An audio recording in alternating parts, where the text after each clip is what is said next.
యేసు రక్తమే జయం. పరిచర్య. Praise the lord. అక్టోబర్ 4వ తేదీ 2024. ఈరోజు దేవుని వాక్యము.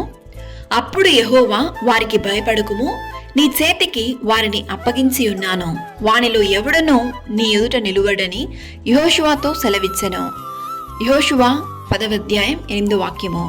అవును క్రీస్తునందు ప్రియులారా, అపవాది అయినటువంటి సాతాను విశ్వాస జీవితంలో, విశ్వాస యాత్రలో మనల్ని ఎదుర్కోవడానికి అనేక తంత్రములను, కుయుక్తులను చేయుచూ ఉంటాడు.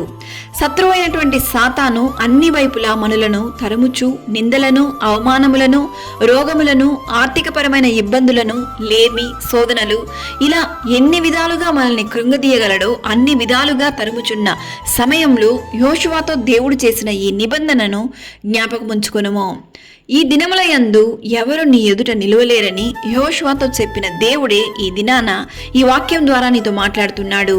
కావున నీలో ఉన్నటువంటి దేవునికి నచ్చని ప్రతి కార్యములు, ప్రతి అలవాట్లను, ప్రతి పాపపు కార్యములను విడిచిపెట్టి దేవుని సన్నిధిలో నీ హృదయమును కుమ్మరించుము.